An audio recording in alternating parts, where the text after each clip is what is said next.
et ce que tu délieras sur la terre sera délié dans les cieux. Amen.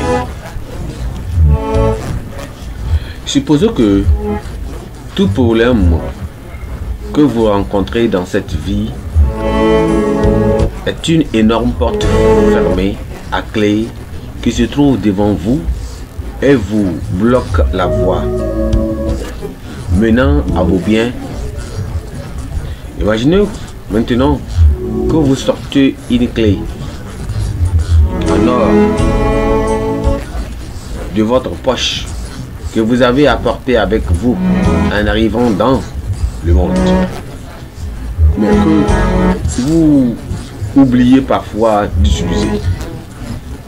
Voyez-vous maintenant en train de la mettre dans le trou de la serrure, mais regardez la porte. Ouvrez.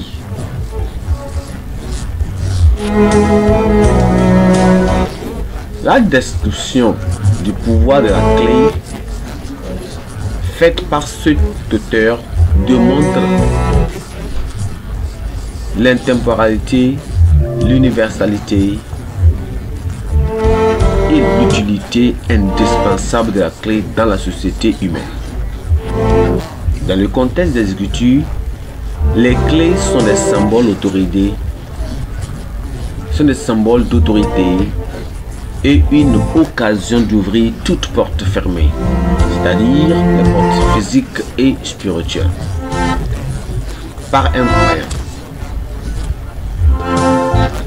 Un érudit dit que lorsque les Juifs faisaient un homme, un docteur de la loi, ils lui mettaient dans la main la clé de l'armoire du temple où étaient conserver les livres sacrés ainsi que les tablettes pour écrire ce qui signifiait qu'il lui donnait l'autorité d'enseigner et d'expliquer les Écritures au peuple.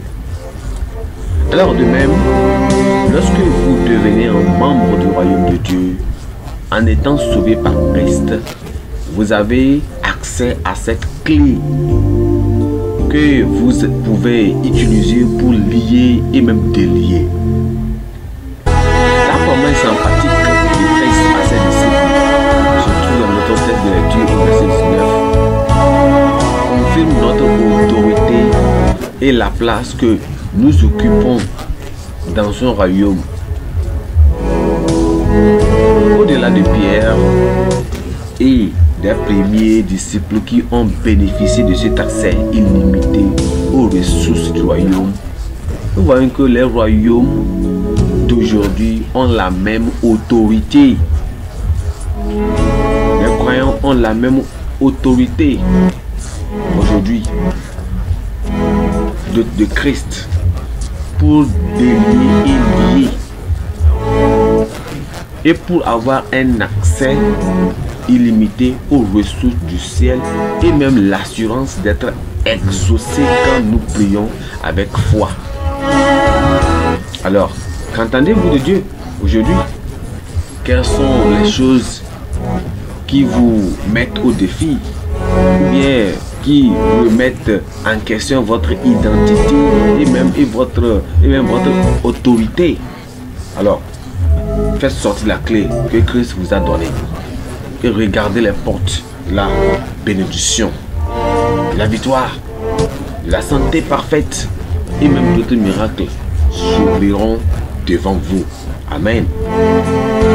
Souvenons-nous que tout le monde peut bénéficier de la même création, de la même révélation de Christ et entrer dans la même relation avec Dieu afin de commencer à jouir de l'autorité du royaume.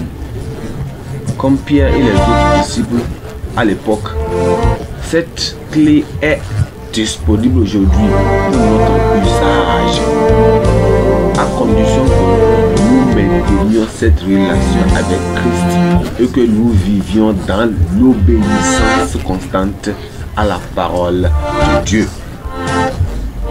À la parole de Dieu. Que le Seigneur nous aide à continuer à avoir cette clé et rester dans la relation sans péché avec le Seigneur. Lorsque nous prions seront exaucés au nom de Jésus. Pensez du jour.